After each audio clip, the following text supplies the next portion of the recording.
Good morning, students. This is Miss Hawk, and today we're going to be taking notes over the major battles of the American Revolution. Earlier this week, we looked at some of the causes that led to the American Revolution, and just to refresh your memory, some of these were how King George III and Great Britain were constantly taxing the colonists.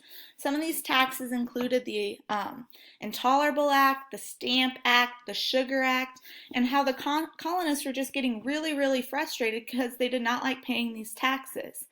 And this all kind of reached the boiling point at the Battle of Lexington and Concord, which was the first battle of the American Revolution.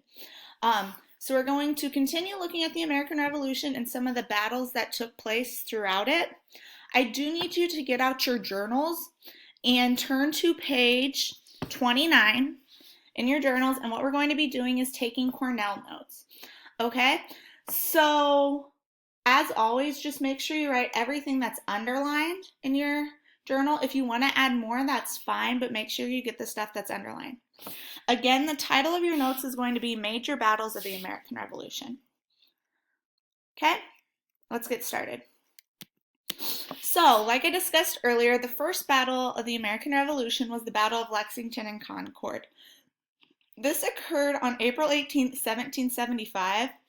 And what it was is when you think of a battle, you think of like lots of blood and lots of people dying and lots of shots being fired. But that was not the case at the Battle of Lexington and Concord. It was kind of a little skirmish between the British soldiers and a few of the colonists. And by the time it was all said and done, there was just a few people who died from it. Now, how it all started was the British soldiers were trying to take some weapons and supplies from the colonists, and they do this in the town of Lexington. And they're successful in taking these supplies, but then they see that the colonists are coming, so they begin to retreat. And they retreat to Concord. And this battle is often nicknamed the shot heard around the world. And why it's called the shot heard around the world, it's not like you could hear the first shots in China, but it was called the shot heard around the world because everybody around the world was focused on what was going on in these British colonies. Because never before had any colony tried to uprise against its mother country. And the fact that the colonists were trying to fight against Britain was a really big deal. And the whole world wanted to see how they were going to react to that. Okay, so make sure you get everything that's underlined. And we're going to move on. If you need to pause the video to finish writing, that's totally fine. This is also continuing with Lexington and Concord. After Lexington and Concord, the colonists had to decide if they were going to join the rebel side or remain loyal to Great Britain. So the rebels were the people who broke apart from the king. They were often called patriots too. Okay, they were people who supported the war. And it was a really dangerous time if you were a rebel or a patriot because you were going against King George. And if you were caught, and if the Patriots lost the battle, there is a very good chance you would be hung for treason. So it was very dangerous to join this side. The other side is we have the Loyalists. The Loyalists, it makes sense because they're remaining loyal to the king, or they're remaining loyal to Britain. And finally, the final vocab word is we have the militia. And what that is a military force made up of just ordinary citizens. So these are just your average people. They don't have much training. They just really believe in the cause and they're willing to fight for it. The militia side, the militias were made up with the patriots. Okay? So we have the loyalists who support King George III, and then we have the patriots or the rebels who are trying to go against King George. Okay, those are your two major vocab words you need to know.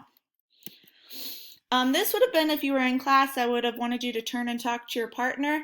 So if you're watching the video at home, don't worry about this. The book Common Sense was published in 1776, and it was published by Thomas Paine. And what his book talked about is it talked about supporting the war. It talked about why King George III and supporting the British crown wasn't a good thing, and why these colonists had to stand up for themselves. This was one of the #1 bestsellers in the year 1776, because even if you were a loyalist, people were still buying this book to see what Thomas Paine had to say about uprising against the king. The Battle of Saratoga. This is one of my favorite things to talk about. The Battle of Saratoga occurred about right in the middle of the war. And the Americans, or the Patriots, were preparing for the attack. They were ready. They knew Britain was going to come, and they were trying to take the city of Saratoga. The British troops are forced to retreat because the colonists are so ready that they have to retreat. This is the first battle that the Patriots win. It was huge. It was a huge ego boost. It was finally the confidence the colonists needed that, hey, you know what? We might actually be able to beat these guys. We might actually be able to beat England. If you look at the picture, you see the people at the bottom of the hill in the blue. They are going up, and that's at a huge disadvantage, and that is actually the colonists. They're going up the hill to defeat the British, or the redcoats, up at the top, and they were successful in doing it. This is considered the turning point of the Revolution, because after this, it actually looked possible that the colonists or the Americans could win. Before this, everybody just thought Britain and the king would come to the Americas and totally annihilate these colonists, that they had no business in trying to win this war. And after the colonists won this battle, France decided, hey, you know what? These colonists actually could maybe do this thing. And they begin to support them. And how they support the American colonists is by sending us lots of supplies. And eventually they actually send us troops too.